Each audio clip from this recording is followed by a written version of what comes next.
This is the briefing from Transport Topics for May 5th. I'm Esmeralda Leon.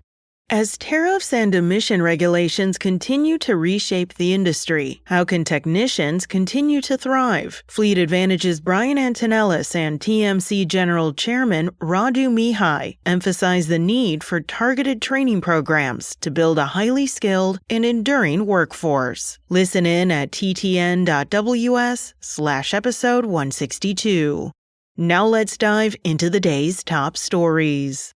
The United States has officially ended the long-standing de minimis exemption for small-value packages from China and Hong Kong starting Friday, as part of a broader tariff crackdown spearheaded by President Donald Trump. This change eliminates the previous allowance for shipments under $800 to bypass customs duties, affecting a massive volume of imported goods, over $1 billion annually. The move directly targets low-cost Chinese platforms like Temu and Shein, which have benefited from the loophole to offer ultra-cheap products to U.S. consumers. In response, Temu is pivoting to a local fulfillment model by working with American merchants to mitigate the impact. Prices are already rising, with Shein increasing costs by over 50% on top products and Temu adding visible surcharges. The administration justifies the move by citing concerns over fentanyl smuggling and harm to small U.S. retailers. Goods will now be taxed at 120% of their value or face a flat fee starting at $100, increasing to $200 in June. The full impact remains uncertain, particularly for logistics firms like DHL, depending on customs clearance definitions.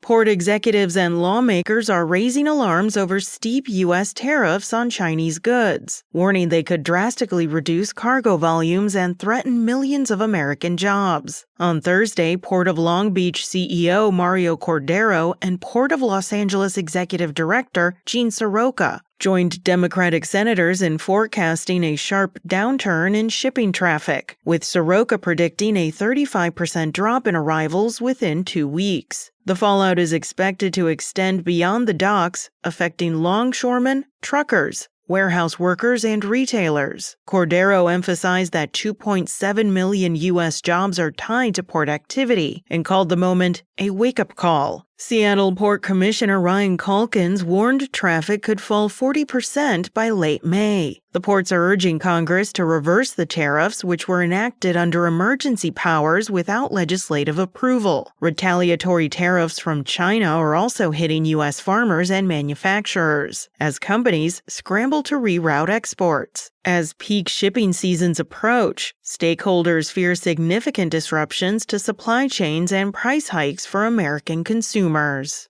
The Department of Energy under Secretary Chris Wright has paused or canceled billions in Biden-era green energy loans as part of a broader Trump administration review of the agency's $400 billion clean energy financing program. Wright said the department is scrutinizing loans issued after Trump's election but before his inauguration, calling the timing suspicious. While some previously approved loans may still move forward, others are under detailed evaluation, including $1.46 billion for Gevo Inc. and $4.4 billion for a major transmission line project. Wright emphasized that the department's new focus is affordability, reliability, and energy security, despite legal challenges to reversing finalized deals, such as the $6.6 billion granted to Rivian Automotive. Officials are exploring ways to cancel or redirect funds. This marks a significant policy shift as the DOE pivots away from Biden's clean energy agenda and instead signals support for coal and nuclear energy development.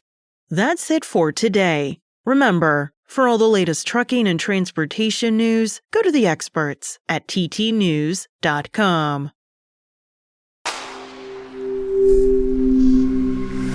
Spoken Layer.